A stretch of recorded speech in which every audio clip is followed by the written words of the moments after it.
नमामि धन्वन्तरिमादिदेवम्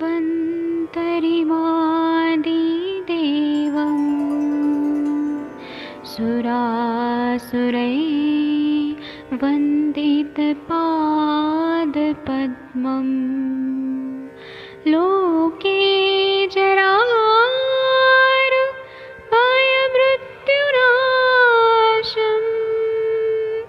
दातारमीशम् विविधौषधीनां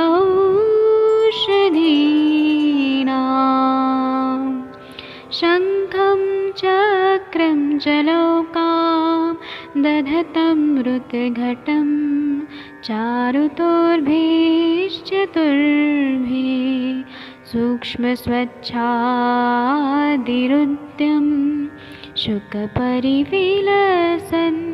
मौलिमम्भोजनेत्रम् कालाम्बोदोज्ज्वलाङ्गं कटितटविलसत् चारुपीताम्बराढ्यं वन्दे धन्वन्तरिन्तं निखिलगदमिव प्रौढदावाग्निनीलम्।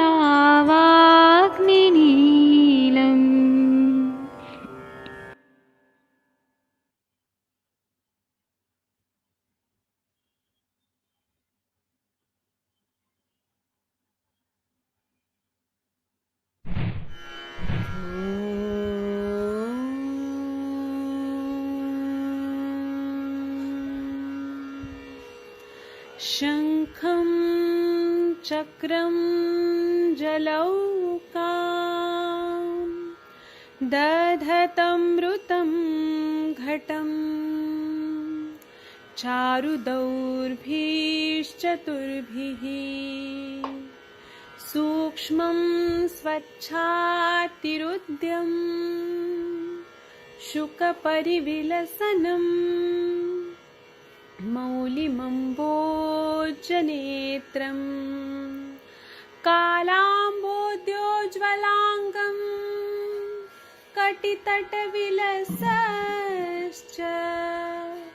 चारुपीताम्बराढ्यं वन्दे धन्वन्तरिं तव निखिलगदमिव प्रौढदावाग्निलीलम् प्रौढदावाग्निलीलम्।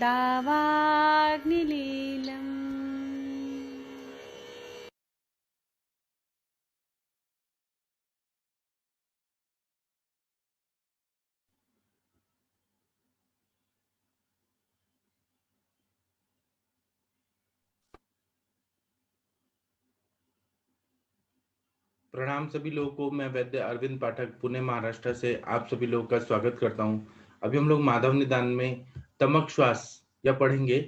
तो तमक श्वास के पेशेंट हमारे पास बहुत ज्यादा आते हैं, तो इसीलिए जो ग्रंथों में लिखा है वो हम पूरा अभ्यास करेंगे, फिर उसके बाद में हम लोग चर्चा करेंगे।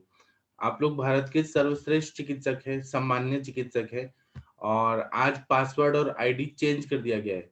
तो जो लोग व्हाट्सएप ग्रुप में ज्वाइन होना चाहते हैं, जो फेसबुक पे देख रहे हैं, वो आप मुझे मैसेज करिए, मैं आप लोग को लिंक दूंगा, तो व्हाट्सएप ग्रुप में आप लोग ज्वाइन हो सकते हैं। तो तमक श्वास के लक्षण क्या बताए हैं ये आप लोग देखिए। इसमें ऐसे बता रहे हैं कि प्रतिलोमम यदा वायुः स्त्रोतांसि प्रतिपद्यते ग्रीवां शिरस्य संगृह्य श्लेष्माणं समुदीर्य च करोति पीनसं तेन रुद्धो गुगुरकं तथा अतीव्र वेगम च श्वासं प्राण प्रपीडकम।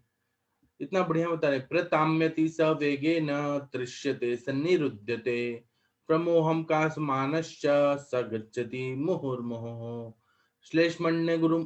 श्लेष्मण्यमुच्यमाने तु भृशं भवति दुःखितः तस्यैव च विमुक्षान्ते मुहूर्तं लभते सुखं तथास्योध्वंसते कंठं कृच्छा शक्नोति भाषितुं चापि लभते निद्रां श्यानः श्वासपीडितः पार्श्वे तस्यावगृह्णाति श्यानस्य समीरणः आसीनो लभते सौख्यम् उष्णं चैवाभिनन्दति उषिताशोल्लाटेन शुद्धता भृशमार्तिमान् शुष्कास्यो मोहश्वासो मोहश्चावधम्यते मेघामूषित प्राग्वातैः श्लेष्मलैश्च विवर्धते स याम्य याप्यस्तमक श्वासः साध्यो वा स्यान्नवोत्थितः।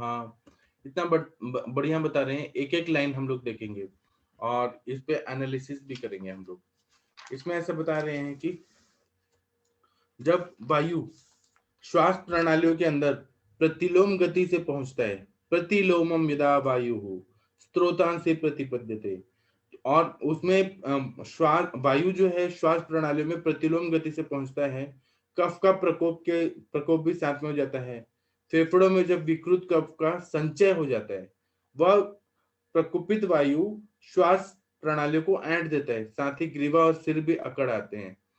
इसमें बोल रहे हैं ग्रीवाम शिरस्य संग्रह श्लेष्मणम समुदित, मतलब ग्रीवा और सिर ये सबको न जकड़ देता है। फिर बोल रहे हैं करोति पिनसम तेन रुद्धो गुगुरकम तथा अतीव तीव्र वेगम च श्वासम प्राण प्रपीड़कम। इसमें पीनस होता है, करोति पिनसम तेन, पीनस होता है जुकाम हो जाता है, प्रतिशय क्रोनिक साइनोसाइटिस जैसे सिम्टम हो जाते हैं, उसका जोर हो जाता है, कफ से आवृत होने से कंठ में घुरघुर आवाज आती है। तेन रुद्धो गुगुरकम तथा, मतलब रोंकाई और क्रिपिटेशंस ऐसे सिम्टम्स आते हैं। फिर बोल रहे हैं कि श्वास का तीव्र वेग इतना दौरा उड़ता है कि प्राण पीड़ित होने लगते हैं, दम घुटने लगता है, मनुष्य श्वास के जकड़ जाने से अत्यंत विवश हो जाता है। अतीव्र तीव्र वेगम च श्वासम प्राण प्रपीड़कम, और ऐसे डिस्निया जो कंडीशन बोलते हैं ना, पूरा अंदर से कैसे लग रहा है कि सफोकेशन जैसा हो रहा है, डिस्निया मतलब सांस लेने में बहुत ज्यादा तकलीफ होती है। प्रताम्यति स वेगेन तृष्यते सन्निरुध्यते, इसका मतलब यह है कि उसको ना प्रताम्यति च वेगेन, मतलब इंद्र वैकल्य से मनुष्य को ऐसा लगता है कि वो अंधकार में डूबता जा रहा है। प्रताम्यति, ताम्य मतलब तम का आवरण उसकी आंखों के सामने आ जाता है, अंधेरा छा जाता है और प्यास से व्याकुल रहता है। सवेगेन तृष्यते सन्निरुध्यते, बहुत ज्यादा उसको प्यास लगती है, प्यास से व्याकुलता बढ़ जाती है। फिर बोल रहे हैं कि प्रमोहम का समानश्च स गच्छति मुहुर्मुहुः, मतलब खांसी इतनी जोर से उठती है कि खांसते खांसते मूर्छित जैसा हो जाता है। फिर प्रमोहम मतलब मूर्छा ऐसा कंडीशन आ जाता है। कास मानस्य गच्छति मुहुर्मुहुः, इसका मतलब खांसते खांसते भी नहीं निकल पाता है, रोगी को अत्यंत कष्ट होता है, वो बहुत देर तक खांसते रहता है लेकिन उसका कफ नहीं निकल पाता है। इस प्रकार खांसते खांसते जब कुछ बलगम धड़कन निकल जाता है तब उसे कुछ आराम मिलता है। श्लेष्माणम मुच्यते तु वृषम भवति दुखिता, मतलब उसको बहुत ज्यादा तकलीफ होता है। तस्य विमोक्षान्ते मुहूर्तम लभते सुखम, जब थोड़ा सा कफ निकल जाता है तब उसको थोड़ा सा आराम, लभते सुखम, उसको सुख प्राप्त होता है। फिर बोल रहे हैं कि तथा स्योध्वंसते कंठम कृच्छा शक्नोति भाषितुम न चापि लभते निद्राम श्यान श्वास पीड़ितः, खांसते खांसते उसका गला बैठ जाता है। तथा स्योध्वंसते कंठम, और बोलने में अत्यंत उसको कठिनता होती है। कृषा शक्नोति भाषितुम, भाषितुम मतलब बोलने में उसको बहुत ज्यादा तकलीफ हो रही होती है। न चापी लभते निद्राम श्यान श्वास पीड़िता, मतलब श्वास पीड़ित मनुष्य लेटकर सो नहीं सकता है। न चापी लभते निद्राम, वो न लेट कर सो नहीं सकता है क्योंकि सोते समय बहुत ज्यादा उसको रिब्स में पसवाड़ों में दबाव पड़ने से पीड़ा होती है और श्वास घुटने लगती है। न चापी लभते निद्राम श्यान श्वास पीड़िता, श्वास का वेग उसको बहुत ज्यादा लगने लगता है और वह तकिए के सहारे बैठने से कुछ चैन मिलता है। उष्ण पदार्थ अनुकूल रहते हैं, आंखें चढ़ी रहती हैं और उनमें सूजन आ जाती है, माथे पर पसीना टपकता रहता है, रोगी अत्यंत पीड़ित और बेचैन हो जाता है, मुख बार बार सूखता जाता है, श्वास के वेग से उसका सारा शरीर हिल जाता है। अब बिगड़ी हुई मशीन की पुर्जों के समान मनुष्य का अंग अंग दुखने लगता है और रह रहकर श्वास का तीव्र आक्रमण होता रहता है। इसी को तमक श्वास कहते हैं। यह श्वास बादल, वर्षा, प्रागवत कफ कारक पदार्थों से बढ़ जाता है। यह तमक श्वास प्रायः याप्य होता है, यदि रोगी बलवान हो और रोग नवीन हो तो साध्य होता है।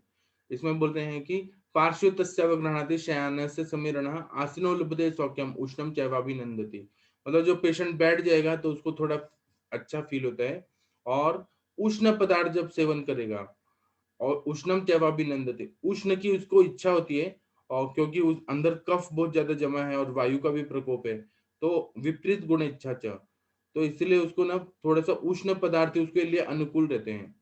फिर बोल रहे हैं उष्यताशो ललाटे न, मतलब उसकी आंखें जो रहती है ऊपर की तरफ चढ़ जाती हैं, उसमें सूजन आ जाती है। फिर बोल रहे हैं स्विद्धता भ्रष्टिमान, मतलब उसको ना माथे पर पसीना टपकता रहता है, इतना वो थक जाता है। स्विद्धता भ्रष्टिमान। फिर बोल रहे हैं रोगी अत्यंत पीड़ित और बेचैन हो जाता है। विशुष्कास्यो मुहुः श्वासो मुहुश्चैवावधम्यते, मतलब उसकी उसको अत्यंत पीड़ा होती है, बेचैनी हो जाती है, मुंह सूखता जाता है। विशुष्कास्यो मुहुः श्वासो, मुंह सूखता जाता है, श्वास के वेग से उसका सारा शरीर हिल जाता है। बिगड़ी हुई मशीन की पुर्जे से मनुष्य का अंग अंग टूटकर दुखने लगता है। फिर बोल रहे हैं कि उसमें तीव्र श्वास का आक्रमण होता है, मतलब उसकी वेगावस्था रहती है, जो बोलते हैं ब्रोंकियल अस्थमा का अटैक आता है। मेघाम्बु शीत प्रागवाते ही, जब बादल छा जाते हैं तो वो बढ़ जाता है, जब बारिश होती है तब बढ़ जाता है। ठंडी के टाइम में ठंडी अगर उसको लग रही है, एसी में भी बैठेगा तो उसको अटैक करने का डर रहता है। फिर पूर्वा, मतलब प्रागवाते, मतलब पूर्व दिशा की वायु से श्लेष मलेश भी बढ़ते थे, फिर उसका ना ये कफ कारक पदार्थों के सेवन से बढ़ जाता है। सयाप्य स्तंभ का श्वासो साध्यवा स्यान नवोत्थिता, वह तमक श्वास प्राय याप्य होता है और रोगी बलवान होता है, रोगी नवीन हो तो साध्य होता है। मतलब ये याप्यता कब रहती है उसकी, ऐसा बता रहे हैं कि ये ज्यादातर याप्य होता है, जब तक ट्रीटमेंट कर रहे हैं तब तक उसको ठीक लगता है, ट्रीटमेंट बंद किया कि फिर से उसको बढ़ने का चांस रहता है। और रोगी बलवान है, रोग नवीन है तो साध्य हो जाता है। फिर टीकाकार बोलते हैं तमक श्वास लक्षण महाप्रतिलोम इत्यादि, तमक श्वास के लक्षण जो है वो प्रतिलोम इत्यादि से शुरू कर दिया है। श्लेष्माणम समुद्र चैत्यन्येन सामान्य संप्राप्ति लब्ध स्यापि श्लेष्मणः पुनरभिधान दीह विशेषण कारणत्वम बोधयति, तो श्वास रोग की सामान्य संप्राप्ति पीछे कह चुकी है, फिर भी मूल में श्लेष्मण समुद्र, इसका वचन द्वारा तमक श्वास की विशेष संप्राप्ति और श्लेष्मा की विशेष कारण का बोध कराया जाता है। तेन रुद्ध, मतलब उस उदीर्ण कफ द्वारा अवरुद्ध वायु कंठ में घुघुर शब्द उत्पन्न कर देता है, तो जो रोंकाई बोलते हैं ना वैसे सिम्टम शुरू हो जाते हैं। तेन रुद्ध कफिनावृत घुघुरगम कंठे घुघुर शब्दम, कंठ में घुघुर हो रहा है, लंग्स में तो हो ही रहा है लेकिन यहाँ पे कंठ में घुघुर घुघुर शब्द हो रहा है। प्राण प्रपीड़कम प्राणाधिष्ठान हृदय से पीड़कम, मतलब ऐसे बोल रहे हैं कि प्राणों के अधिष्ठान हृदय को अत्यंत पीड़ा करने वाले तमक श्वास को उत्पन्न कर देता है। फिर बोले प्रताम्यति तमसी प्रविशति, मतलब तमक श्वास से पीड़ित मनुष्य अज्ञान रूपी अंधकार बेहोशी में प्रवृत्त हो जाता है।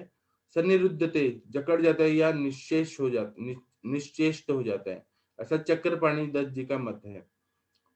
ऐसा बोल रहे हैं सन्निरुद्धते निश्चेष्टो भवति चक्रपाणी, मतलब निश्चेष्ट वो ऐसा पड़ा रहता है जब उसको इतना सांस का वेग चढ़ जाता है। तो जेट जजटस्तु जजटस्तु सन्निरुद्धे श्वास इति शेषमः तस्य वेति श्लेष्मणः, इसका मतलब ये है कि आचार्य जजट जी बोल रहे हैं सन्निरुद्धते क्रिया के साथ श्वास कृत्य पर से अध्यार करना चाहिए, श्वास रुक जाता है, ऐसा जजटाचार्य जी बोलते हैं।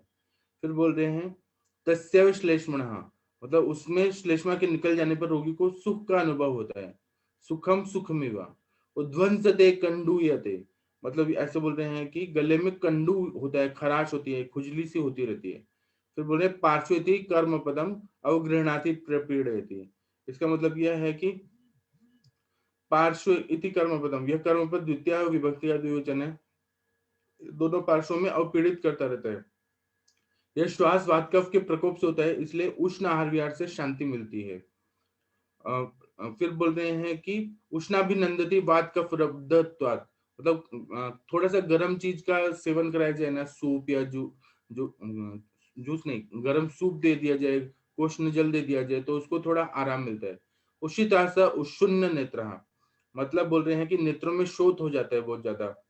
फिर बोल रहे हैं ललाटेन, ललाटेन तुप्य लक्षण तृतीया अवधम्यते गजारुणस्य स्वगात्रम चाल्यते, इसका मतलब यह है कि ललाट में शुद्धता ललाटन उपलक्ष्यते, मतलब थोड़ा पसीना आने लगता है ललाट में। अवधम्यते मतलब हाथी पर बैठे हुए मनुष्य के समान सारा शरीर हिलता रहता है, जैसे कोई हाथी की सवारी कर रहा है तो उसका सारा शरीर हिलता है, वैसे ही इसमें भी उसको अवधम्यते गजारूढ़स्य, मतलब गज पे आरूढ़ हुआ है, हाथी पे आरूढ़ हुआ है तो जैसे हिलते हिलते चलता है, वैसे सर्व गात्रम चाल्यते, ऐसा सिम्टम्स आने लगते हैं। अब मैं आप लोगों को अनम्यूट करता हूँ, आप लोग आइए और संभाषा करिए। आप लोगों ने ब्रोंकियल अस्थमा के पेशेंट देखे होंगे, तमक श्वास के, जिसमें आंखों के आगे अंधेरा छा रहा है और बहुत ज्यादा तकलीफ हो रही है, जिसमें एस्थिलिन और साल्बुटामॉल लेना पड़ रहा है। एक बार अनम्यूट करके देखिए, हो पा रहे हैं आप लोग अनम्यूट? हो रहे हैं सर।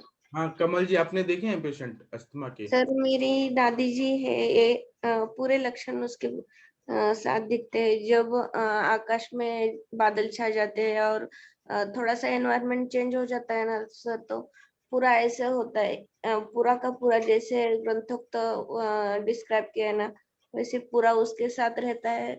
और खांसी बहुत करने के बाद थोड़ा सा बलगम आता है तो उसको रिलीफ मिलता है, और नहीं आता तो बहुत तकलीफ में रहती थी उस टाइम पे, तो अस्टालिन लेना पड़ता है उसको। अभी तो मैंने उसको कर्पूरादि तेल वगैरह दे, उससे तो बहुत रिलीफ आता है उसको अभी। और अपना सीतोपलादी चूर्ण, टंकन और थोड़ा सा उसमें वासा मिला के मैं मध के साथ चाटन देती हूँ तो उसको रिलीफ अच्छा आता है सर। लेकिन वो हेरिडिटरी है, उसके माँ के तरफ से उसको आया है तो ऐसा रहता है। तो सर वो हेरिडिटरी भी है, इसके वजह से रहता है, लेकिन पूरा वो पेशेंट का कम नहीं होता सर। वही और इसमें यहाँ पे हाँ बता, यहाँ पे है। असाध्य हो और सकता हाँ तो सर मुझे ये पूछना था इसमें कि ये उसको तो हेरिडिटरी है, लेकिन ये अगले पीढ़ी में भी आता है सर, क्योंकि मेरी दादी से अभी मेरी जो बहन है ना, बड़ी बहन, उसको भी ऐसा है। और 35 एज के अब उसको ये अभी चालू हुआ है। तो इसमें मुझे ये पूछना था कि ये एग्रीवेट न हो इसके लिए तो सर अभी इसमें बताया है कि शीतंबुपान नहीं करना चाहिए, क्योंकि एलर्जिक तम की के तो तरह। विरेचन करके शोधन करके फिर श्वासज्ञ दवाइयां नहीं दे सकती? सर वो वोमन लेती है हर साल, अपने वासंतिक वोमन लेती है, उसको दिक्कत नहीं आती। पर फिर भी सर जब ठंडी के मौसम रहता है, दिसंबर, नवंबर तो दिसंबर उसमें में। फिर रसायन दे दिया करिए उनको, साल ओके जैसे कंटकारी घृत, कंटकारी अम्ल, पिपल्यादि रसायन। पिपली रसायन का बहुत अच्छा रोल रहता है इसमें। Okay Ashwagandha sir. लेपन। तो सर अभी दादी जी है मेरी, तो उनको भी रसायन क्या चालू करूँ, ये मुझे थोड़ा सा पूछना। उसमें श्वास का चिंतामणि रस दे दीजिए, पिपली वो रसायन। चालू किया है मैंने, हर एक रसायन काल में लेती है वो गोली वो। हाँ और ब्रह्म उसको रसायन। सीसीएफ भी है थोड़ा सा, तो हार्ट की भी दवाई चालू चालू है, लेकिन वो मैं बंद नहीं कर सकती। तो कनकासव दे सर दीजिए, कनकासव है, तांबुल्य हम है, सौभाग्य शुंठी पाक है। ओके, ठीक है sir, thank you sir. Thank you. Kanakasava अगर दे देंगे, पहले ही दे दीजिए, जब बादल आने वाले हैं उसके पहले कनकासव शुरू कर दीजिए, तो अच्छा हाँ ब्रोंकियल रहता है, वो अच्छा काम करता है। ओके सर, ठीक। ठीक है। और किसी को कुछ अनुभव बताना है तो बताइए अनम्यूट करके। आकांक्षा मैम, आपके पास पेशेंट आते हैं ऐसे तमक श्वास के? प्रणाम सर। जी प्रणाम, बताइए। सर अभी आपने जो जो लक्षण बताए हैं सर, वो कहीं ना कहीं किसी ना किसी सर फैमिली में भी ऐसे लक्षण मिलते हैं और पेशेंट में भी मिलते ही हैं सर। इसमें प्रकृति का भी सर एक जैसे यहाँ पे वातावरण दिया गया है कि ऐसे जब भी चीजें शीतलता आती है या बादल छाते हैं या पेशेंट कभी ऐसा कफवर्धक आहार विहार का सेवन कर लेता है, तो ये ऐसे एपिसोड उसके बढ़ जाते हैं तुरंत में सर। तो कुछ पेशेंट्स में इसके इतने मतलब इतना अधिक वेग हो जाता है कि एंड टाइम पे इनको कुछ ना कुछ या तो फिर पफ लेना पड़ता है और या तो फिर साल्बुटामॉल वगैरह कुछ पेशेंट्स लेते ही हैं। उसके बाद फिर दूसरे दिन जब एपिसोड के बाद जब पेशेंट आते हैं और बताते हैं, तब हमको सर उसके तुरंत फिर उसमें जब चिकित्सा हम लोग करते हैं सर उसमें, तो उसमें वेगावस्था की चिकित्सा मुझे लगता है उसमें कुछ थोड़ी सी अलग हो जाती है। और बाकी ट्रीटमेंट में हम थोड़ा सा मतलब रेगुलर में, जैसे आपने बताया रसायन वगैरह है, वो हम रेगुलर में दे सकते हैं सर। वेगावस्था के लिए सर इसमें भी मयूर पिच्छामशी है या त्रिकटु है, उसको मध में मिला के ये सारी चीजें सर अच्छी रहती है। भारंगी आदि क्वाथ का, पुष्कर मूल का बड़ा अच्छा इसमें रिजल्ट मिलता है सर, क्योंकि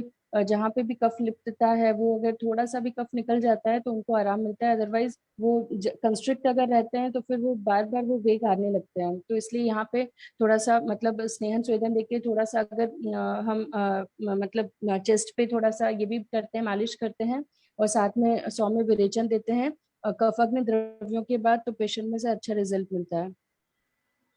तो इसमें से बहुत सारे हम लोग अलग अलग तरीके की मेडिसिन यूज कर सकते हैं, लेकिन उसमें देखना पड़ता है कि वेगावस्था क्या है पेशेंट की, और रेगुलर अगर आपको पेशेंट आगे मेडिसिन के लिए आ रहा है तो उसमें और क्या हम मेडिसिन दे सकते हैं। जी सर। जी, बहुत अच्छा बताया। डॉक्टर कंचन मैम, आपके पास ऐसे पेशेंट आते हैं तो आप क्या देती हैं? जी सर, प्रणाम सर। सर ये बहुत ही कॉमन देखा है मैंने। जैसे यहाँ पे आप पे बोला है, पर जैसे यहाँ आपने जैसे बोला कि बलवान रुग्ण है और नया नया दोष है, तो सर मैंने बहुत सारे पेशेंट साध्य होते हुए भी देखे हैं। एक मतलब 50 एज का आदमी आता था। पहले शुरू में तो मुझे नहीं फर्क दिखा, उसको मैंने 1 महीने मेडिसिन दिया था। पर आप जैसे आपको सुनती थी ना, तो आप जैसे बोलते हैं हेतु निकालो, उसके हेतु में एक ही मुझे मतलब सब चीजें तो मैंने बंद करा दी थी, पर मुझे इतना पता नहीं था कि वो श्रीखंड जो बोलते हैं ना, श्रीखंड का इतना शौकीन था। पर श्रीखंड वो घर पे बनाया वैसा नहीं, जैसे अमूल का डिब्बा लाया, वो फिर वो खत्म किया। मैंने जब उसको पूछा था, तो वो बोला कि मेरे फ्रिज में पूरा श्रीखंड भरा ही रहता है, मतलब 10-15 डब्बे मेरे घर में रहते हैं, और एक दिन भी ऐसा नहीं जाता है कि मैं श्रीखंड खाऊं नहीं। उस दिन मैंने फिर सर उसका श्रीखंड पूरा बंद कर दिया। पर वो पेशेंट को मुझे करीब करीब 7 से 8 महीने लगे थे पूरे ठीक करने में, पर वो पूरा ठीक हो गया था सर। मतलब मैंने देखे हैं ऐसे साध्य होते हुए भी देखे श्रीखंड हैं। तो दही से ही बनता है, और इतना फ्रिज में रखा हुआ ठंडा चीज खाएगा हाँ, वो अभी अमूल वगैरह, वारणा वगैरह ऐसे। और वो क्या होता है ना, एक डिब्बा खोलने के बाद हम एक ही दिन में नहीं खत्म करते, और वो 3-4 दिन चलता होगा। और वो बहुत मतलब इतना ठंडा ठंडा पूरा रोज, और उसको लगता ही था वो। मैंने बोला ऐसे कैसे आदत है, तो बोले मैं बचपन से खाते आ रहा हूँ। और फिर वो उनको इनहेलर्स कंपल्सरी लेना पड़ता था। पर जैसे जैसे मैंने ये पूरा बंद किया ना सर, इनहेलर्स भी बंद हुए उनके। उनको फिर मैंने च्यवनप्राश पे डाला था, तो वो अभी भी च्यवनप्राश खा रहे हैं। और अभी भी बीच बीच में आए थे मेरे पास कोई दूसरी चीज के लिए, जैसे नी पेन हो रहा है या फिर कुछ हो रहा है, तो इसके लिए आए थे। तो पूरा उनका अस्थमा पूरा नॉर्मल हो चुका है। और एक पेशेंट आता था, तो उसको हर साल जैसे कि बारिश का सीजन आए, जैसे आपने अभी बोला ना, बादल छाने के बाद उसको तकलीफ होती है, तो वैसे ही सीजन में उसको तकलीफ होना स्टार्ट हो जाता था। पर वो भी बिल्कुल बिल्कुल सुनता नहीं था। आपत्तिकर आहार विहार, उसका कफवर्धक आहार बहुत ज्यादा था। वो भी दही खाता ही था, उसको कितना भी बोलो। पर हर 1 साल में उसको मैंने बोला कि अभी हर साल में तो ठीक कर रही हूँ, पर अभी अगर आप अपत्य करना बंद नहीं करोगे, तो हो सकता है कि कंटिन्यूशन में आपको वेग आना स्टार्ट हो जाए। वो भी हर साल आया कि एक तो वमन कर मतलब उसको कुंजल क्रिया बोलती थी मैं, कि क्योंकि बहुत उत्कृष्ट रहता था वहां पे, वमन की सुविधा नहीं, तो आप एटलीस्ट गर्म पानी पी के पूरा निकाल दो, और विरेचन देती थी। वो पूरा ठीक हो जाता 2-3 महीने में। और फिर से हर साल का उसका वही रहता था कि वो आता ही था। बिल्कुल वो साइकिल उसका चल ही रहा था 3-4 साल से। पर वो उसको पता था कि यहाँ पे जाने के बाद ही ठीक, वो कितना भी एंटीबायोटिक खाए, कुछ भी खाए, वो ठीक नहीं होता था। पर आता था मेरे पास, वो ठीक होता था, फिर हर साल उसका वो साइकिल चालू ही था। पर बहुत सारे पेशेंट होते हैं सर ऐसे। तो मतलब आप जैसे बोल रहे थे कि वो सीढ़ियाँ चढ़ने के बाद, मेरा जैसे फर्स्ट फ्लोर पे क्लिनिक था, तो वो हर पेशेंट जो भी अस्थमेटिक पेशेंट रहता था, वो आने के बाद 5 मिनट तो वो पूरा सांस फूलता है उनका, तो बात भी नहीं कर पाते, तो वो शांति से बैठते थे फिर बात करते थे। और जैसे बहुत घर घर की आवाज आना, वो कोई उनके साथ है तो वो बोलता था कि जैसे मेरे साथ में सोए हैं, तो ऐसे पूरे रात भर जैसे आवाज आती रहती है इनकी छाती से। अभी एक पेशेंट चल रहा था, अभी रात में उसने मैसेज डाला कि मुझे फिर से अटैक आया। तो उसकी भी हिस्ट्री ऐसी है, कॉफी ज्यादा पीना, एसी में बैठना, रात में एसी में सोना। अभी इतनी गर्मी है, तो वो बोला मुझे, मैं एसी में सो रहा हूँ, तो शायद उसकी वजह से। और उसने कल कॉफी पी कुछ तो भी, पूरी दूध वाली, तो उसको फिर रात में अटैक आया, तो मुझे मैसेज डाला। पर जैसे वो पूरा फॉलो कर रहा है ना, वो दिन उसके अच्छे जाते हैं सर। पर जिस दिन भी वो कुछ गड़बड़ कर देता है खाने में, या फिर एसी का कांटेक्ट उसका ज्यादा हो जाता है, ऑफिस में तो वो अवॉइड नहीं कर पा रहा है। पर उसको बोला मैंने कि एटलीस्ट रात में सोते समय एसी ना लगाए करके। जब भी कोई ऐसे आहार और विहार दोनों में से कोई भी एक चीज आ जाती है ना, तो फिर वो अटैक आता ही है। पर ये पेशेंट अगर पूरा अच्छे से फॉलो करे ना, तो अच्छे भी होते हुए देखती हूँ सर मैं। जी सर। ठीक है, बहुत अच्छा बताया आपने। और किसी ने देखा है तो बताइए, ब्रोंकियल अस्थमा के पेशेंट, अपने एक्सपीरियंस बताइए सब लोग। वैजी नमस्ते। हाँ प्रणाम, बताइए। हाँ वैजी, वैसे जैसे मैंने पहले भी एक बार बताया था, ब्रोंकियल अस्थमा के स्टेरॉइड्स खाते हुए पेशेंट आते हैं और हेतु सेवन उनका, जैसे भी मैडम कह रही थी ना, हेतु सेवन बंद ना करने पर आता है। हम कितना भी उनका वमन करा लें समय से और कितना भी कुछ कर लें, अगर हेतु सेवन उनका हम बंद कर देते हैं और उनको हम आहार अच्छे से बता दें कि वो हल्का फुल्का खाना खाएं, थोड़ा सा गर्म ही खाएं और फिश का खाना ना खाएं। दही का सेवन आपको बहुत दिखेगा इनमें, इन पेशेंट्स में रात में दही खाएगी ज्यादातर, और फर्मेंटेड फूड आर्टिकल्स, डबल रोटी जरूर खाएंगे। तो ऐसे अगर हम इनका अच्छे से आहार को अगर हम लोग फॉलो करें और समय रहते, जैसे वर्षा में आप बता रहे थे कि मतलब सभी लोग पेशेंट जो भी आएंगे तो उनका वेग वर्षा में आता है, तो वर्षा के पहले ही हम तैयारी कर लें। कुछ नहीं है तो कम से कम कर्पूरादि तेल से अच्छे से, या फिर नॉर्मल तेल से अच्छे से पूरा सीना और पीठ मालिश करके उनको मॉर्निंग में पानी पिला के सेंधव नमक जल का, और उसके बाद उनको उकड़ू बैठा के उत्कटासन में कुंजल क्रिया करा दें। जितना निकल जाएगा निकल जाएगा, बाकी का यूरिन से और टॉयलेट से वो एक्स्ट्रा जल जो है वो निकल जाता है मॉर्निंग में, और लगातार 3 दिन तक ही इसको करा दे। और अगर बहुत ही बढ़िया है, अगर वमन करा दे तो बहुत ही अच्छा है, क्लासिकल वमन, उससे तो मतलब नहीं होता। लेकिन अगर वमन भी करा दें और ये बार बार पेशेंट हेतु सेवन करता है तो काफी मुश्किल पड़ती है। और इसमें वासा कनका इसका बहुत अच्छा है, और अगर ये एलर्जिक ज्यादा होता है तो शिरीष का बहुत अच्छा इसमें रोल है।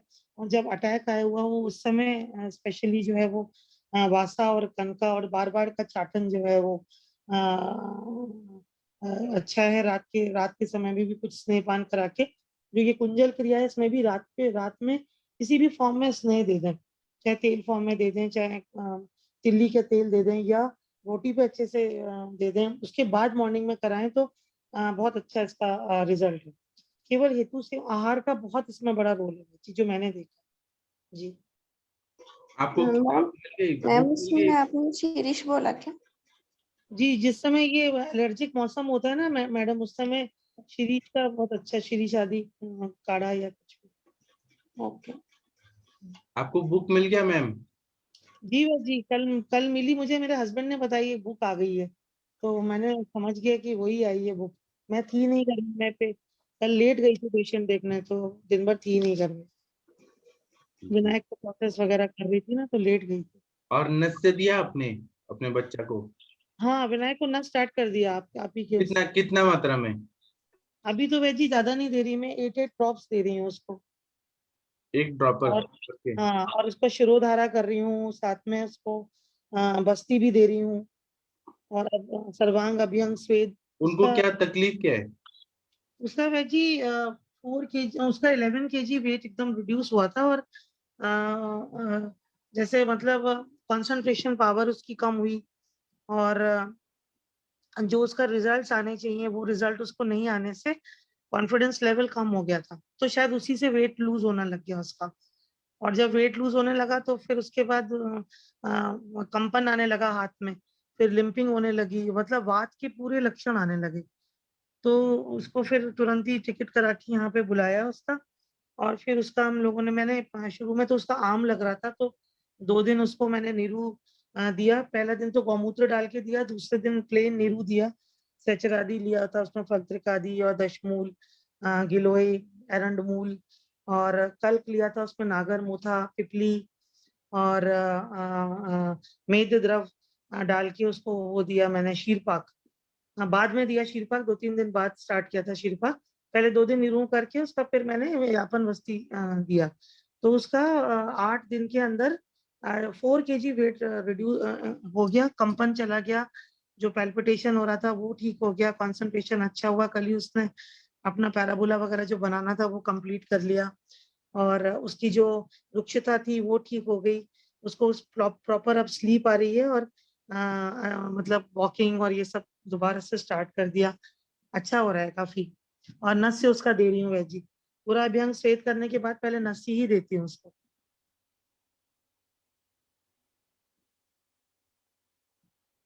जी, और किसी को कुछ बताना है तो बताइए। प्रणाम सभी को सर। हाँ, प्रणाम, बताइए। प्रणाम सर। प्रणाम सर ये ब्रोंकोलियस, हाँ ब्रोंकोलियस्टियम में क्या है कि सर जब मैं छोटा था तो मुझको ये प्रॉब्लम रहती थी कि जैसे ये दीपावली पे पटाखे वगैरह चलाना, उनकी धुआंओं से एकदम सांस बढ़ जाती थी। होली पे जैसे कलर लगाते थे तो सांस बढ़ जाती थी, या कोई ठंडी चीज खा ली, आइसक्रीम वगैरह, कुल्फी वगैरह तो हो जाती थी। फिर मुझे पापा दिखाने ले जाते थे तो वो नेबुलाइजर करते थे, एलोपैथी मेडिसिन देते थे। जब मैं कॉलेज में बीएमएस करने चला गया तो फर्स्ट ईयर में ऐसे पता नहीं था, सेकंड ईयर में फिर अब जब हमने किताबें पढ़ी तो हमें पता लगा कि भाई मुझे ब्रोंकोल अस्थमा है। वहां भी एक दो बार अटैक आया तो आरएनटी मेडिकल कॉलेज उदयपुर से वहां ट्रीटमेंट लेके आया था, एक दो दिन एडमिट रहा, लेकिन कुछ समझ में नहीं आया तो ऐसे चलता ही रहा। और कई बार बीच बीच में नेबुलाइजर भी लेने पड़ते थे, इनहेलर भी स्टार्ट कर दिए थे वहाँ डॉक्टर्स ने। फिर हमारे सर थे प्रेमचंद शर्मा जी, जो काय चिकित्सक है, छोड़ी थे। फिर जब फाइनल ईयर में आया तो उनसे बात करी, तो जब क्योंकि चिकित्सा स्थान भी पढ़ने लगे तो जब सर उसमें सर ने बताया कि भाई आपको ये दिक्कत है और ऐसे ऐसे वमन विरेचन करना पड़ेगा और उसके बाद आपको फिर औषधियाँ चलानी पड़ेगी। तो पर पूरा शोधन किया था तो मैं हॉस्पिटल में वहीं एडमिट होके वमन करवाया, उसके बाद विरेचन करवाया और फिर मेडिसिन स्टार्ट की। लगभग लगभग 8-9 महीने तक चिकित्सा से सर मैं पूरी तरह ठीक हो गया। और उसके बाद फिर सेकंड राउंड में जब बसंत आया तो एक बार और सर ने कहा कि एक बार सेकंड टाइम में दोबारा वमन करवा लेंगे, विरेचन की जरूरत नहीं है। सर वो 2 वमन और 1 विरेचन से मैं आज तक ठीक हूँ। लगभग ये बात सर 2004 की है। 2004 से अब तक जैसे मुझे कोई अस्थमा का अटैक नहीं आता। और ये जैसे अब तो मैं पूरा पथ्य पालन भी नहीं करता, केवल रसायन सेवन करता हूँ, जैसे च्यवनप्राश है, ब्रह्म रसायन है, सुगंधी गद्दी अवले है, तो इनको मतलब बदल बदल के ऋतु अनुसार या स्वाद के अनुसार सेवन करता रहता हूँ। बाकी मुझे वो जो अस्थमा का जो तो ब्रोंकोली अस्थमा वाला जो और अपने आयुर्वेद के अनुसार तमक श्वास के जो सारे लक्षण थे ना, सारे सप्रेस है और बिल्कुल स्वस्थ है। उस चीज से तो सर आज तक पूर्णतः ठीक है। तो ये तो सत्य बात है कि आयुर्वेद के जो सिद्धांतों के साथ चिकित्सा की जाती है और पूर्ण निदान तो सर पूरी तरह लाभ होता है। और सबसे बड़ी चीज है जो ऐसे आप बार बार बताते हो कि हेतु सेवन, अगर रोगी का हेतु सेवन पता लग गया तो चिकित्सा करना और आसान हो जाता है।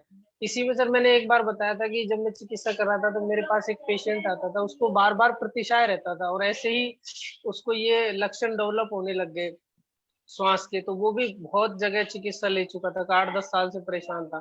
तो उसकी सारी जैसे हिस्ट्री जानने के बाद मुझे पता लगा था कि वो रेलवे स्टेशन पे रात्रिकालीन जो ठेला नहीं होता, रात्रि की शिफ्ट में ठेला लगाता था। तो क्योंकि रात्रि में उसको 200 रुपए एक्स्ट्रा मिलते थे दिन की शिफ्ट के अलावा। तो ये उसका एक हेतु मुझे निकल के आया था। तो मैंने उसको बोला मन की भैया अगर आपको पूर्णतः ठीक होना है और स्वस्थ जीवन जीना है, दीर्घायु रहना है, तो आपको ये चीज छोड़ के चाहे आप 100 रुपए कम कमाओ, लेकिन आपको रात की शिफ्ट पूरी तरह बंद करनी पड़ेगी।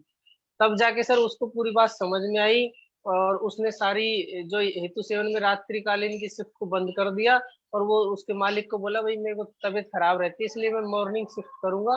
तो जब से वो मॉर्निंग शिफ्ट करने रेगुलर लग गया और औषधियों में जैसे च्यवनप्राश है, सीतोपलादी है, ये और नित्य विरेचन है ये दिया, बाल सुधा है, तो उसके अभ्रक भस्म सतपुटी और ऐसी लगभग 4 महीने 5 महीने ये औषध चिकित्सा रखी उसकी और हेतु सेवन उसको बंद करा दिया। तो वो पूर्णतः ठीक है। आज भी उसके कई बार फोन आते हैं जैसे होली दीपावली पे, तो वो कहता है कि सर आपने मेरे मेरे जीवन को सुधार दिया। तो वो भी बड़ा खुश है। तो सर हेतु सेवन तो रोग के निदान में और चिकित्सा में बहुत ही लाभदायक होता है। सर इतना ही है। जी, ठीक है sir, thank you sir. Thank you. और किसी को कुछ बताना है तो बताइए प्लीज। Hello sir sir. बाकी ट्रीटमेंट तो बहुत। सर इसमें आहार का प्रयोजन कैसे करें हम? तुम्हारा हेडफोन सही कर लो ना तुम्हारा। आहार हेलो। का प्रयोजन आप कफ और वायु पे कंट्रोल करने वाली दवाइयाँ, ऐसे आहार दीजिए। कफगण। कफगण। आपने जैसे दही और श्रीखंड मैम ने बताया ना, वो तो मेरी Guys, दादी जी कितने सालों से नहीं खाती, दूध भी नहीं, दूध खाई तो शुंठी डाल के खाती है, वो बहुत अच्छा करती है। लेकिन सर ये एनवायरमेंटल चेंज जब होता है ना तो उसमें भी चेंज आता है सर। आप रसायन नहीं दिए हैं, सर रसायन स्वास्थ्य और चिंता में चालू है उसको। वो ठीक है, अवलेय फॉर्म में रसायन दीजिए, कुछ और घृत दीजिए। तो सर अभी सर ने बोला ब्राह्म रसायन, तो वो चालू करूँ उसको? ब्राह्म रसायन दीजिए और कंटकारी घृत देंगी तो स्नेहन हो जाएगा।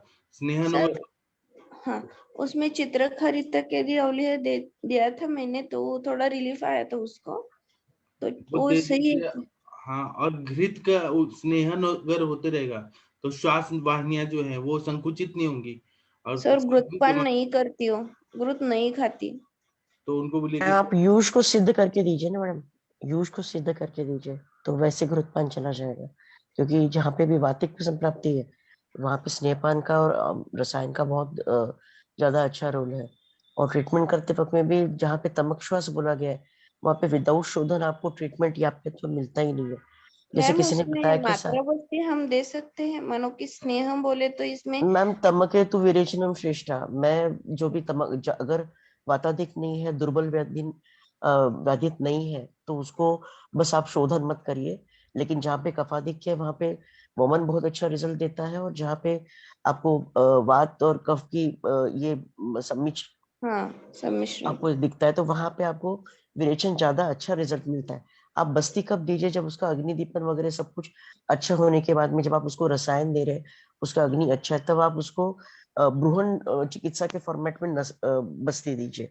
लेकिन शोधन अगर आपको करना है तो तमक श्वास जो भी मैंने आज तक डील किया है, because I have dealt with many status of क्या अस्थमा है ना कि पेशेंट। तमकेतु विरेचनम बोला है, हम्म। या आप डेली विरेचन तो दे नहीं सकती है, नहीं तो वीकनेस आएगा।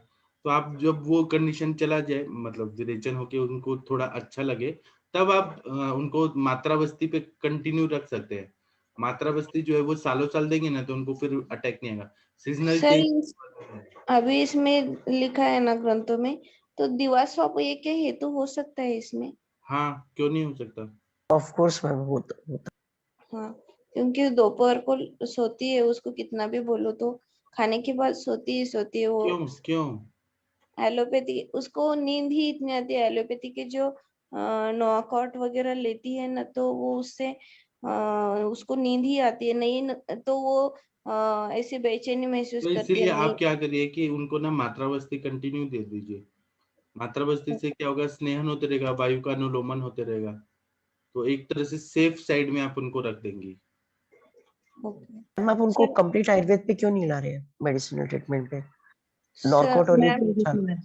वो कहती है कि 2-3 दिन लेती है और चौथे दिन बोलती है मुझे उसमें कोई रिलीफ नहीं है, मैं छोड़ देती हूँ, ऐसे करती है।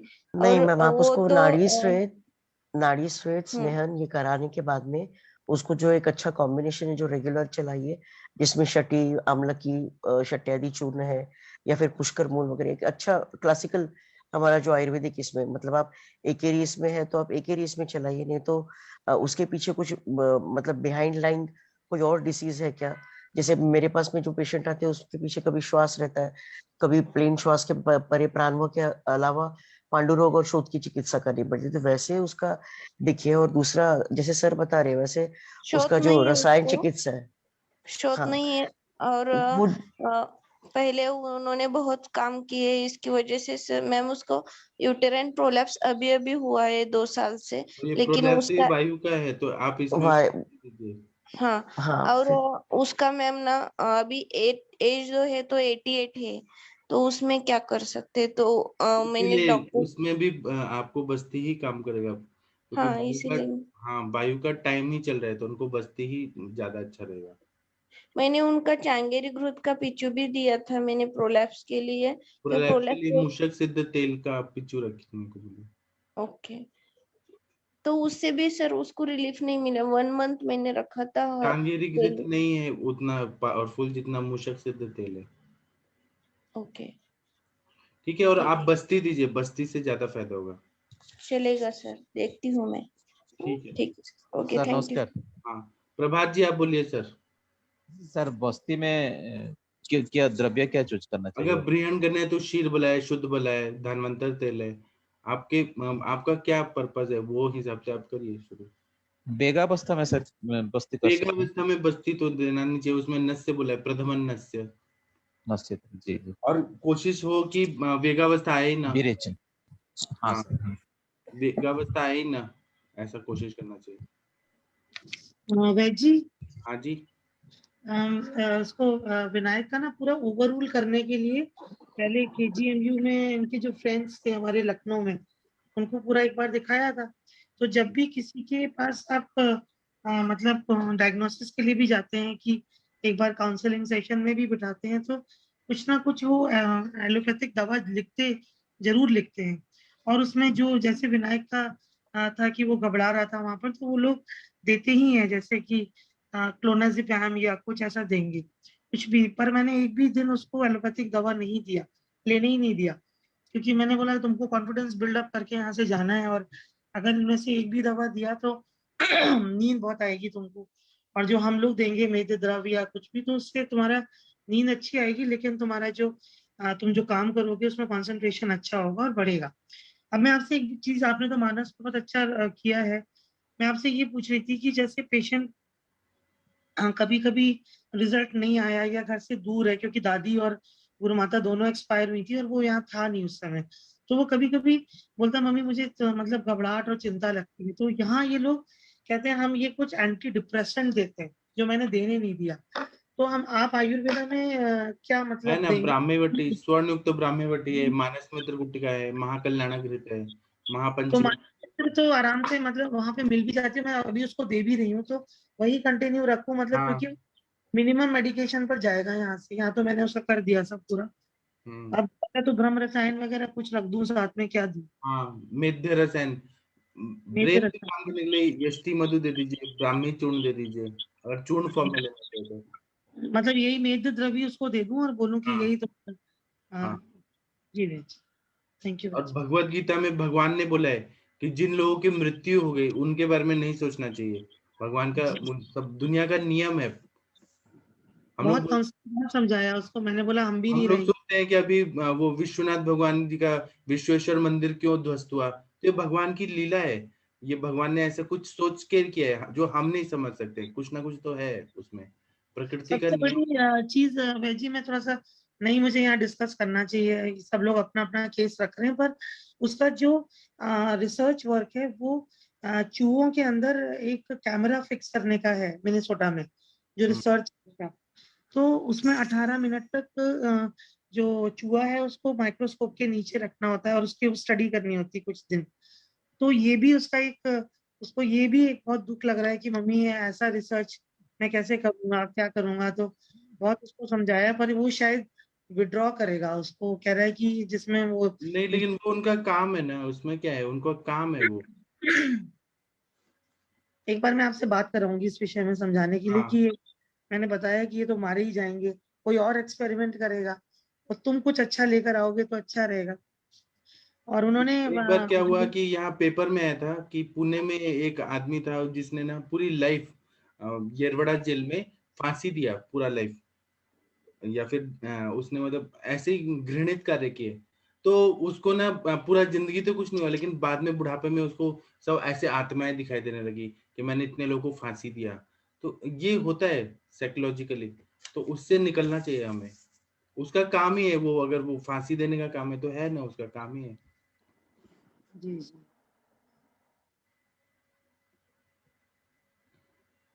थैंक आप यू। मेरे से बात करिएगा, मैं उनको काउंसलिंग कर दूंगा।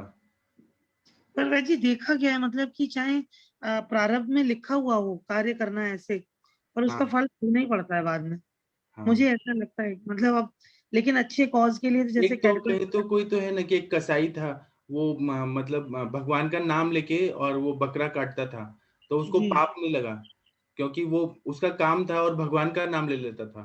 तो इसलिए ऐसे कहीं कहीं स्टोरी है बहुत जगह। जी जी, उनका नाम भी बहुत बड़े संत हुए वो, हाँ याद हाँ। मैम वो विनोबा भावे ने बताया था एग्जाम्पल, गीता हाँ वो प्रवीण। एग्जाम्पल था मैडम, लेकिन उस कसाई का नाम बहुत मुझे एकदम क्लिक नहीं कर रहा, बहुत ही हाँ फेमस मुझे भी क्लिक है। नहीं, वो स्टोरी है। पर मैम कौन सा भी कर्म हो वो हमारा स्वधर्म है, तो वो भगवान का स्मरण करके लो तो कुछ पाप नहीं लगता है मैम उसमें। तुम अपना काम करो, उसमें हमें वो स्वधर्म है हमारा जो हमें मिला है, जिनका कर्म करने, तो वो करना ही चाहिए, वो नहीं छूट सकता। अभी जो अब कानो पात्रा थी वो प्रोस्टिट्यूट थी मैम, वो ऐसे बोलते हैं ना, जो अ, वेश्या जो थी, तो वो भी भगवान का स्मरण करके अपना ये करती थी, वो जो है भक्ति। मैं और इसकी रिकॉर्डिंग सुना दूंगी सेशन की उसको हाँ, थोड़ी सी। विनोबा भावे जी का क्या आप बता रही थी माधुरी सर मैम? वो गीता प्रवचन बुक है ना, बहुत बार पढ़ा है, उसमें सब दिया है विनोबा का। मैं सर इतना क्लासिक है ना एक्सप्लेनेशन, इतना सिंपल हिंदी का है, इतना छोटा बुक है, पर उन्होंने जो बताया ना स्वधर्म, ये है ना कि तुम कसाई हो पर तुम भले काम, तुम अपना कर्म नहीं छोड़ना चाहिए, क्योंकि वो तुम्हारा, तुम दूसरों का कर्म करोगे ना तो तुम्हें वो कंफर्टेबल नहीं होगा, तुम्हें जो मिला है उसी से तुम पार हो जाओगे, ऐसे है वो बताया है। तुम्हारा जो है स्वधर्म, उसी में रह के तुम्हें अपना मतलब ना स्पिरिचुअल ये करना चाहिए, उद्धार मतलब करना भगवान चाहिए। को समर्पित करके कोई भी काम हाँ, तो जो पाप काम नहीं मिला होगा। है, भले तुम्हें गटर साफ करने का मिला है, तो वो तुम्हें अच्छे भावना से वो करना ही है, उसमें कोई कम का ये नहीं कि तुम कुछ मतलब नीचा हुआ काम कर रहे हो, जो भी है तो काम तो तुम्हारा काम कर्म है। है, काम तो काम है, और वो अच्छे से भावना से स्मरण से करो, मतलब तुम्हारा जो मेंटल और जो कर्म, हाथ से कर्म, वो एक जैसा हो, एक रूप हो जाए, तो तुम मतलब वो पार हो गए, वही भक्ति श्रेष्ठ है। वो मैंने बहुत बार वो पढ़ी है मैम सर, वो सर वो बुक है ना, हमेशा साथ रखनी चाहिए, बहुत बार जब मैं डिफिकल्टी में आती हूँ ना तो वो ये पढ़ती हूँ कि मैम ये। वो काफी स्पिरिचुअल है और वो भगवत गीता वगैरह सब पढ़ता है, पर मुझे जो इतनी ये प्रैक्टिकल अप्रोच वाली बुक है, आप प्लीज उसका नाम चैट में डाल दीजिए या पर्सनल पे डाल दीजिएगा मैम, हाँ हाँ क्योंकि वो बहुत दूर रहते हैं ये बच्चे अकेले, और हाँ आजकल के समय में तो उनको कुछ सपोर्ट ऐसा चाहिए अच्छे लिटरेचर का। हाँ, नहीं बराबर है, विनोबा भावे का गीता प्रवचन इतना छोटा बुक है, पर वो बोलते हैं ना लाइफ टाइम का एकदम, मेरे लिए तो चेंजिंग था, क्योंकि मैं भी खुद बहुत सारा डायलेमा में थी, फेज में, बहुत डिप्रेशन में, तभी इस किताब ने मुझे बाहर निकाला था कि अपना स्वधर्म क्या है, क्या है। मैं लिखूंगी मैम, वो विनोबा भावे मतलब बहुत ही अच्छा है उनका। पर मैडम बहुत समय पहले जब मैंने प्रैक्टिस स्टार्ट की थी, तो मतलब स्पिरिचुअल वर्ल्ड में आने के बाद मैंने बिल्कुल भी सारे डीएनसीज वगैरह बंद किए, केवल इनएविटेबल अबॉर्शंस को ही करना शुरू किया। फिर धीरे धीरे करके मैंने इधर से हट गई और उसको फिर पॉजिटिव काम में, स्टेरिलिटी के और इन सब चीजों में मैं आई। तो लेकिन जब वो कार्य आपके लिए है नहीं, तो आपके बॉडी पर आने लगता है, यह हिंड्रेंस आने लगता है, वो कार्य अगर आपके लिए नहीं है। यानी कि जब मैं करके निकलती थी तो पूरे शरीर में मेरे पेन होता था बहुत ज्यादा, और मैं ऑलमोस्ट मतलब लेट जाती थी। फिर मैंने 1-2 बार 4 बार, उसके बाद मैंने छोड़ दिया उसको। छोड़ने के बाद मेरे को मतलब ठीक हुआ एकदम। पर कभी क्या होता, हम जन्म ही हमारा ऐसा होता है, जैसे आपने बोला गटर साफ करने वाला या कसाई, तो उनका जन्म ही है वो कर्म। हाँ तो फिर उसको लिए वो जो है कि कर्म करते हुए, श्री हरि का स्मरण करते हुए, अपना या अल्लाह का स्मरण करते हुए वो कार्य करते रहे, तो उस कर्म का दोष नहीं लगेगा। हाँ बराबर है मैम, यही जी। वो बस बताया है कि है ना, हमेशा हर चीज हम समझो जो मिला है किसी को, जो काम, पर हमेशा कभी कभी हमें वो नहीं होता है छोड़ने को, उसी में मतलब है ना उधर करना ही पड़ता है। तो ये बोला है कि तुम भगवान का, श्री राम जो भी है, आप उसका स्मरण करो और करो अच्छे से, और जी। किसी का मतलब नुकसान नहीं हो, मतलब नुकसान मतलब किसी की बदले बुरी भावना मत रखो, ऐसे करके करो तो कुछ नहीं। उसमें एक किस्सा है कि है ना उनकी ट्रेन में जाती है, विनोबा भावे जब छोटे थे वो तो ट्रेन में थे और अपने माँ के साथ जा रहे थे, तो कहीं कोई नदी का पात्र लगता, गंगा जी की कुछ, तो उसमें ऐसा था कि पैसा डाले और मन्नत मांगो, ऐसा कुछ तो था। तो नहीं, भिखारी आया था सामने कुछ तो, माँ के सामने उनको उसने दे दिया दान, उनके माँ ने, तो है ना विनोबा भावे क्यों दिया, वो इतना हट्टा खट्टा है, क्या करना है, उसको दिया कर। तो उनके माँ ने कहा कि मेरी भावना हुई देने की, इसलिए मैंने दिया, अभी वो उसका क्या करेगा वो मेरे हाथ में ही नहीं, पर मैंने अच्छे भावना से दिया, मुझे लगा कि उसको जरूरत है दिया, वो उसको क्या करेगा मतलब वो बुरे व्यसन में डालेगा, ये मेरा कर्म नहीं है, उसका कर्म है, मतलब उनको तब वो प्रेरित हो गए अपने माँ से। अगर किसी ने दिया तो उस पे ना बोलते ना, जजमेंट नहीं करना चाहिए कि ऐसा क्यों किया वैसे क्यों दान दिया, वो उसका दिया भी हो गया मेरे हाथ से, बाकी उसका क्या करेगा वो पता नहीं। माधवी मैम थैंक यू, बहुत अच्छा आपने सब चीजें डिस्कस की और थोड़ा हाँ, विषय से हट गए हम लोग, लेकिन हाँ सॉरी। बहुत अच्छा था, बहुत ही बढ़िया, थैंक यू। और ये बुक का नाम मैम देख लेती हूँ मैम, अगर टाइप गीता करके। प्रवचन मैम, सिंपल गीता प्रवचन विनोबा भावे, जी मैम जी मैंने thank you। लैंग्वेज में में डाला बोलते है, एक बार देख ग्रुप में डाला, देखिए वही है क्या? हैं। हाँ एक थैंक यू मैम। ठीक है, और किसी को कुछ बताना है तो बताइए प्लीज। प्रणाम विकास सर। जी। हाँ प्रणाम सर, बताइए सर। सर इसमें जो पथ्य सेवी हैं वो कई केस तो ठीक भी हो गए हैं, ऐसा नहीं है कि नहीं ठीक होते हैं। हाँ। और सर जैसे आप बताते हैं शास्त्रीय है वो तो है ही है, उसके साथ ही मैंने जैसे ये देखा है श्री सारी कषाय है और अपमार्ग क्षार है, इसके सेवन से भी कई रोगी ठीक हो गए हैं। हम्म। और मेरे यहाँ जैसे कंटकारी और वासा प्रचुर मात्रा में उपलब्ध है, तो मैं इसका वो बना लेता हूँ, जैसे बताया था मैंने पहले भी, इसका क्या कहते हैं, अवलेह बना के और श्वासाग्न द्रव्य है उसका प्रक्षेप डाल देते हैं, जैसे ये आपका दुग्धिका है और ये कपूर कचरी है या पुष्कर मूल है, ये सब चीज का डाल के दे दिया जाता है, रिलीफ आता है, बहुत कुछ होता है।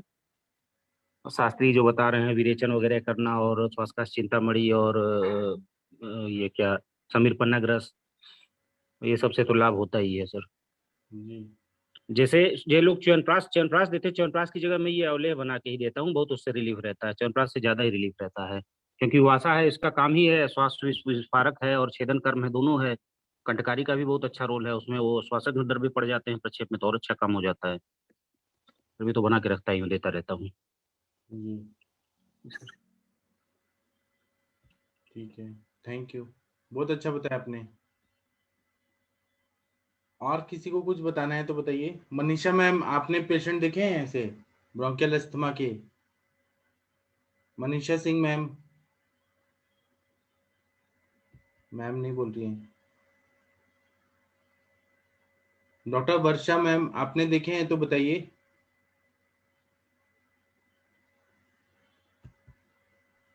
प्रणाम सर। हाँ प्रणाम प्रणाम। सभी को।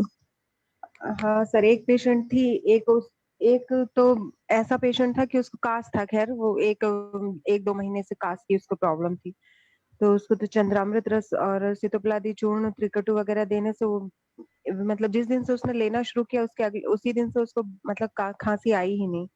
और श्वास की एक पेशेंट थी वो सर, लेकिन वो एलोपैथी वाली ही थी और उसको आम बहुत ज्यादा था, मतलब वो उनको घुटने में भी दर्द था, तो वो उसकी वजह से ही मेरे पास आई थी। तो मैंने उनको बोला कि आप ये इनहेलर लेती हैं, छोड़ना चाहती हो अगर तो छूट सकता है, लेकिन वो लोग उसके लिए एग्री नहीं हुई।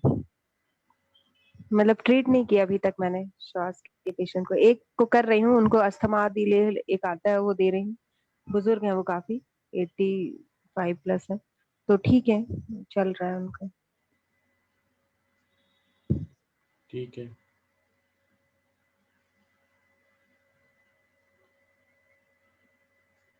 और किसी को कुछ बताना है तो बता सकते हैं। डॉक्टर मीनल गुप्ता मैम, आपने पेशेंट देखे हैं और कैसे ट्रीट किए हैं, कृपया बताइए। नहीं तो डॉक्टर अंजना मैम, आप कुछ बताएंगी श्वास के पेशेंट के बारे में, आपका experience. Doctor Anjana ma'am. Sir जो मेरे पास अभी आ रहे हैं पेशेंट, वो उनको मतलब पूरे बॉडी में दाह रहता है, तो अगर उनको गुलकंद भी दे दिया तो हाँ। भी उनको श्वास बढ़ जाता है, मतलब ठंडी कोई भी चीज दे ही नहीं सकते हैं, तो क्या फिर उनको करें? आपने मतलब हेतु क्या निकाला उनका? हेतु सर उनके आहार विहार में, जैसे वो उबाल के पानी पी रहे थे तो पानी चेंज कर दिया, अभी ऐसे ही पी रहे हैं, मतलब फ्रिज का तो नहीं पी रहे लेकिन ठंडा पानी ही पी रहे हैं कच्चा, तो उसकी वजह से भी उनका है। और कुछ खाने पीने में भी ऐसे, जैसे छत पे सोना, विहार उनका ज्यादा है, तो उसकी वजह से ज्यादा बढ़ गया है। तो आप उसमें ऐसे करिए ना, उष्ण चीजें दीजिए और फिर विरेचन कराइए और श्वासाग्न द्रव्य दीजिए। जी। कर्पूर आदि चूर्ण है, कितना बढ़िया है। कर्ण कासव के साथ दीजिए, तांबुल्यम दीजिए। तो सर उष्ण चीजें देने से उनको मूत्र दाह बढ़ नहीं जाए? मतलब इतना हो अच्छा, रहा है उनको। आप कंटकारी अवलेह देंगी तो मूत्रदाह होगा? मतलब आपका कॉन्सेप्ट ही साइकोलॉजिकली कितना, बहुत ज्यादा है वो। कॉन्सेप्ट ही आपका बहुत सारा अजीब है। कंटकारी अवलेह तो मीठा होता है, उससे मूत्रदाह नहीं होता है, उसको इस तरह से डिजाइन किया गया है कि जी इतना बढ़े। जी सर। हाँ, कंटकारी अवलेह दीजिए और फिर बताइएगा। जी हाँ, थैंक यू। और अगर मूत्रदाह का डर लग रहा है तो चंद्रप्रभा वटी जैसा कुछ दे दीजिए। सर चंद्रप्रभा तो मैं उनको दे रही थी, अभी बीच में बंद किया है। मैक्सिमम कितने दिनों तक देना चाहिए? 45 दिन। हाँ, और या कभी गोक्षुरादि गुगुल दे दीजिए अगर डर लग रहा है तो, लेकिन ऐसा होता नहीं है। आपका बहुत सारा कॉन्सेप्ट अभी बेसिक में गड़बड़ है। कंटकारी अवलेह से कभी मूत्रदाह नहीं होता है, कभी भी नहीं होता है, क्योंकि वो जी अवलेह है, मीठा है, मीठा। या कंटकारी जी घृत दे देंगे उससे भी दाह नहीं होगा, वो उल्टा दाह को कम कर देता है। जी हाँ, ठीक है। Thank you. Doctor Asha ji, आपने कुछ तो अनाहत चक्र शुद्ध करें, ये जो कॉन्सेप्ट बताया वो कृपया बताइए। आशा टंडेल मैम, आपने कुछ तो लिखा है, विशुद्धि चक्र और आज्ञा चक्र को शुद्धि करें, वो कैसे करते हैं? जी सर, जैसे ओरा क्लींजिंग का एक साइंस आता है, तो उसके लिए मंत्र चिकित्सा करते हैं। अलग अलग चक्रों के अलग अलग शुद्धिकरण के लिए अलग अलग मंत्र रहते हैं। तो हम जैसे मेडिटेशन करते हैं, ओम का प्रणवनाद करते हैं ना, उसके साथ जैसे सहस्त्रार चक्र है, या फिर आज्ञा चक्र है, विशुद्धि चक्र है, अनाहत चक्र है, स्वादिष्टान चक्र, मूलाधार चक्र वगैरह चक्रों के अलग अलग मंत्र होते हैं। तो उनका हमें रोज पठन करना चाहिए, या फिर अगर अभी तो ऑडियो भी अवेलेबल है, तो जैसे कि सर ने आपने बताया वैसे ही मानसोपचार चिकित्सा में ही ये आता है। एक प्रकार की देव वप्राशय चिकित्सा कहते हैं इसे। तो इससे भी पेशेंट को काफी रिलीफ मिलता है। इसके साथ आप ब्राह्मी का शिरो पीचू रखिए, शिरोधारा करवाइए। और अगर तमक श्वास बहुत जीर्ण है तो हमें विरेचन करवाना चाहिए, दीपन पाचन, लंघन और दीपन पाचन के बाद। वो तो आप अच्छे से समझा सकते हैं।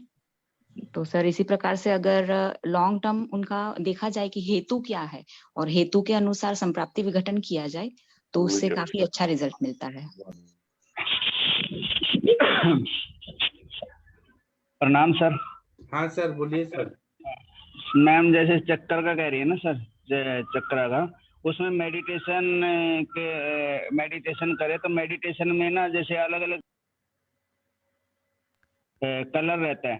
जैसे रूट चक्कर है, मूलाधार जो चक्कर है, वहां पे रेड कलर का आप जैसे आप मेडिटेशन करते हैं पूरा लंबा श्वास लेके, और जैसे हम एनएस को सिकोड़ते हैं, जहाँ पे सिकोड़ने के बाद जो पॉइंट बनता है वहां पे रेड कलर का ध्यान करें। फिर उसके बाद आता है स्वाधिष्ठान चक्कर, वो मूलाधार चक्कर से ऊपर होता है, नाभि से 2-3 इंच नीचे, वहां पे ऑरेंज कलर का। ऐसे से अलग अलग चक्कर के अलग अलग ध्यान आते हैं। जैसे मणिपुर का येलो होता है, और हार्ट चक्कर जो हृदय चक्कर उसका ग्रीन है, और विशुद्धि चक्कर का ब्लू कलर है। जैसे आप श्वास ओम का उच्चारण करते हैं और आप थ्रोट चक्कर में जैसे रहता है ना विशुद्धि चक्कर, वहाँ ब्लू कलर का ध्यान करें, जैसे ब्लू कलर की वाइब्रेशन वहां से निकल रही है। और जैसे इसमें आसमानी रहता सर आज्ञा चक्कर के अंदर, और ऊपर चार के अंदर वायलेट कलर रहता है। मतलब हर चक्कर पे ओम का ध्यान करते हुए जहाँ जहाँ पे चक्कर की पोजीशन है वहां पे ऐसा फील करे, ऐसा कलर का लाइट वहां से फूल की तरह खिल रहा है। तो ऐसे चक्कर का मतलब आपको काफी बेनिफिट होता है। मतलब आपकी बॉडी को 10-12 मिनट का अगर आप अभ्यास करें तो ये काफी बेनिफिशियल होता है, और हर सभी वैद्य लोगों को करना चाहिए। जी सर, आपने बिल्कुल सही बताया। और उनके मूल मंत्र भी होते हैं, हम लम वम करके। एग्जैक्टली मुझे अभी ये इतना ज्ञान नहीं है, क्योंकि मैंने अभी थोड़े 2-4 महीनों से शुरू किया है ये। तो लेकिन उसका काफी अच्छा रिजल्ट मिलता है सर। जालंधर बंद, मूल बंद वगैरह जो कॉन्सेप्ट बताया गया है ना हमारे पतंजलि सांख्य योग में, तो उसका हम यहाँ से वहां से रिलेट कर सकते हैं।